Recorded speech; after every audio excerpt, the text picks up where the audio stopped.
Assalamualaikum Bang, apa kabar? Alhamdulillah sehat. Pakai masker sekarang nampaknya. Ya, perintah. Dihimbau untuk pakai masker, pakai masker. Iya. Ini kita bahas diskusi sebentar Bang. Apa itu? Persoalan corona ini kita sudah lama tidak diskusi kan. Jadi mau tidak mau kita harus diskusi masalah corona, terutama di Jambi. Hari ini kan pasien di Jambi positif itu ada 5 orang, ya kan? Tentu ini bertambah terus gitu kan. Di sisi lain kita lihat pemerintah punya etikat baik untuk menangani persoalan corona ini. Terakhir dana 200 miliar itu sudah disahkan untuk penanggulangan COVID-19 yang ada di Provinsi Jambi dengan beberapa rincian termasuk jaringan pengaman sosial dan dana kesehatan dan mungkin bantuan langsung tunai. Kemudian yang saya ingin diskusikan dengan Abang sekarang ini, 200 miliar itu kira-kira cukup tidak untuk penanganan corona yang diprediksi masih akan berlangsung selama 4 bulan ke depan? Ya, jadi begini, kita tahu bahwa ini sebuah bencana ya. Pertama memang kita apresiasi atas perhatian dan kinerja pemerintah hari ini. Yang menjadi pertanyaan itu adalah apa alasan atau atas dasar apa sehingga pemerintah Provinsi Jambi menganggarkan anggaran untuk dalam penanggulangan virus ini sebesar 200 miliar. Pertanyaan berikutnya, alasan kenapa ketemu angka 200 miliar, dipergunakan dan diperuntukkan untuk apa saja, rencana kegiatan belanjanya untuk apa saja, itu harus jelas dan konkret. Andai kata hari ini angka yang dibutuhkan disebut 200 miliar, pertanyaan kita adalah apakah itu cukup? Atau jangan-jangan apakah itu berlebih? Bisa jadi. Nah, ini yang harus pemerintah jelaskan dalam konteks kebutuhan konkret. Kalau saya melihat seyogianya tidak ada jawaban lain hari ini dari sisi pengalaman yang kita lihat perkembangan kasus wabah ini, yaitu adalah sesuai dengan himbauan pemerintah agar masyarakat berperan aktif memutus rantai penyebaran virus. Satu-satunya teori yang mengatakan cara memutusnya itu ialah supaya kita tetap di rumah, dikurangi berkomunikasi atau berhubungan sosial dengan orang lain untuk beberapa waktu supaya ini tidak terjadi penyebaran. Pertanyaannya kan tinggal lagi bagaimana supaya warga bertahan dan mau tetap tinggal di rumah. Maka solusinya harus dijawab dengan agar mereka mau tinggal di rumah, kita harus hentikan mereka untuk keluar rumah. Cara menghentikan mereka keluar rumah, apa alasan mereka keluar rumah, itu yang kita penuhi. Kalau alasan mereka keluar rumah sudah kita penuhi, mustahil mereka pergi keluar rumah. Ngapain lagi? Begitu logika sederhananya. Tapi ini kan pemerintah anggarkan 200 miliar. Saya kutip ini dari berita1.com. Mereka sudah kata Sekda sudah anggarkan 200 miliar. Namun pembagian dana tersebut belum dirinci. Ya, itu yang saya sebut bidang tadi. Kesehatan, dampak ekonomi. Artinya pemerintah masih menunggu data. Iya, itu yang saya sebut. Apa dasar angkanya menjadi 200 miliar? Mengapa tidak 2 triliun? Kesederhananya begitu. Kenapa harus 200 miliar? Kenapa tidak 1 triliun? Bila mana estimasi kegunaannya Anda tidak punya. Lebih baik lebih besar kalau begitu. Supaya apa? Kalau dialokasikan lebih besar, maka seluruh kebutuhan dalam konteks estimasi bakal bisa terpenuhi. Tapi kalau dibikin kecil, kalau nanti pada saat dirincikan ternyata kebutuhannya lebih besar, Anda mau mesahkan lagi, mau buat baru lagi angkanya. Di situ yang saya ingin tegaskan agar keseriusan dalam hal memberi bantuan dalam konteks anggaran itu dalam hal kondisi hari ini harus maksimal. Jangan nanggung, jangan balik-balik istilahnya. Itu kemarin sudah disalurkan 11 miliar, ya kan? Ya. Ternyata terbukti kan tidak terpenuhi kebutuhan. Sekarang dianggarkan lagi 200 miliar. Siapa yang menjamin terpenuhi kebutuhan sesuai dengan rencana kegiatan nanti? Maka kalau begini keadaan kita, karena ini memang sudah sebuah bencana, ya lebih besar nggak apa-apa. Mengapa? Itu tadi jawaban hari ini yang kita bukan soal lebih besar atau tidak lebih besar begitu. Terus Persoalan cara penanganan dengan anggaran yang disediakan. Iya, cara penanganan dengan anggaran yang ada. Maka tadi kan mereka ini kan menyebut angkanya baru. Ya, Bahwa angka yang dibutuhkan diperkirakan 200 miliar. Sementara mereka tidak punya estimasi kebutuhan anggaran.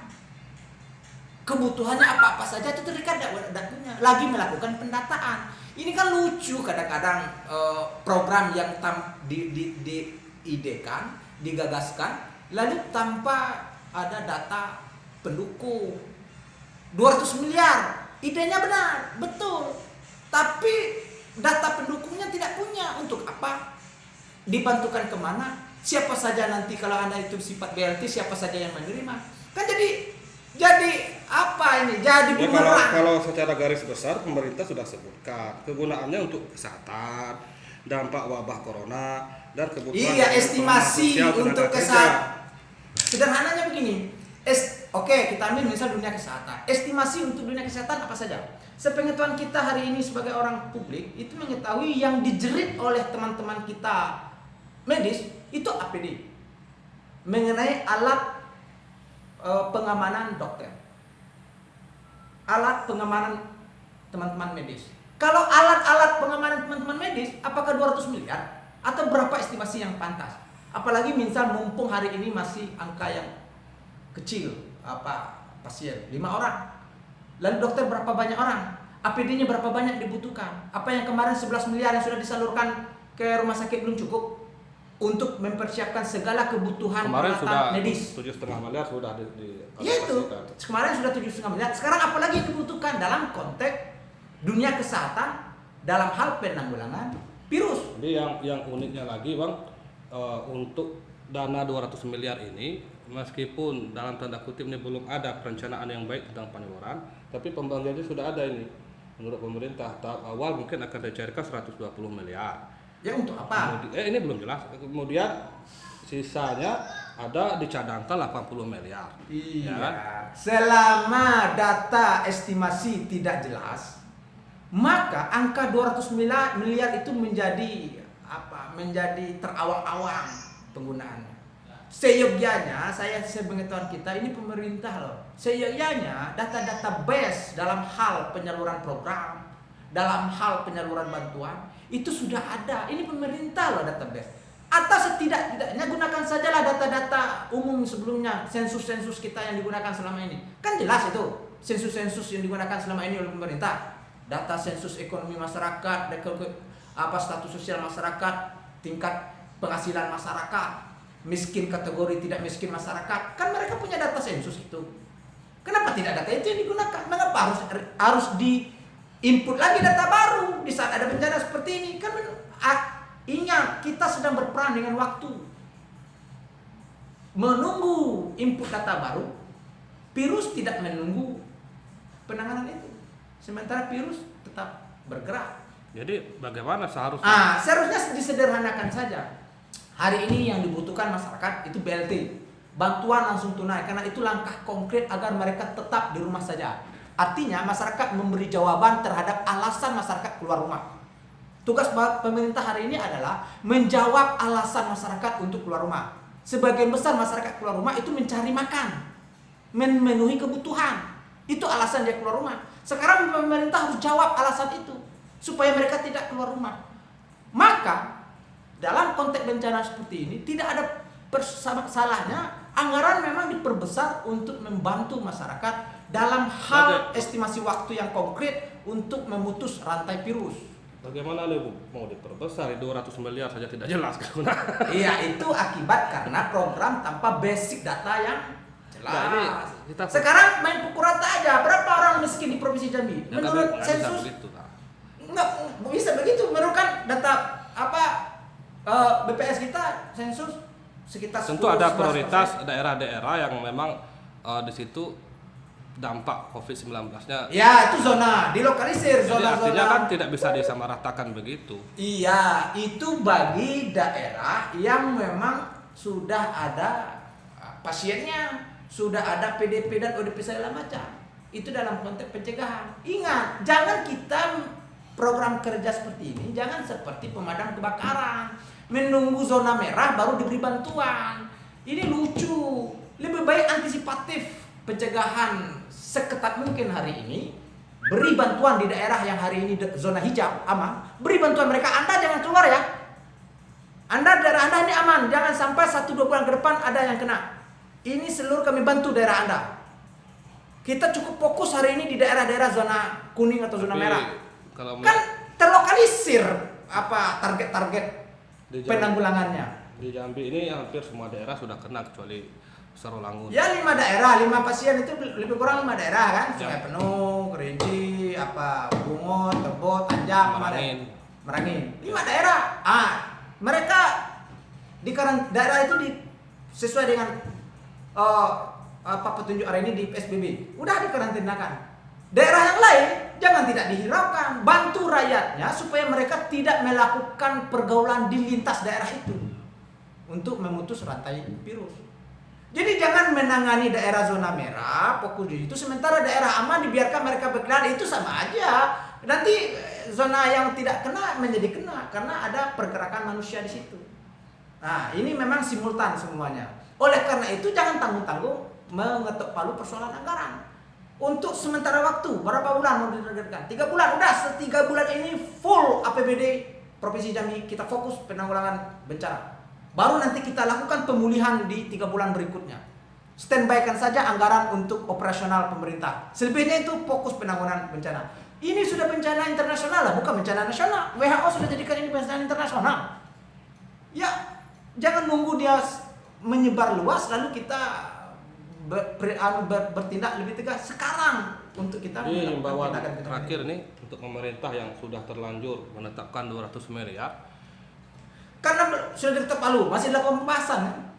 Ya untuk kalau misalnya besar, oke lah 200 miliar no problem, asalkan kalau dia masih berupa bantuan langsung tunai untuk masyarakat harus jelas, jangan sampai cuma ini kan yang kita sayangkan. Saya melihat tidak terkoordinasi nih. Pemerintah pusat menyalurkan bantuan, pemerintah provinsi menyalurkan bantuan, pemerintah kabupaten kota menyalurkan bantuan. Jangan sampai saja cuma pilih.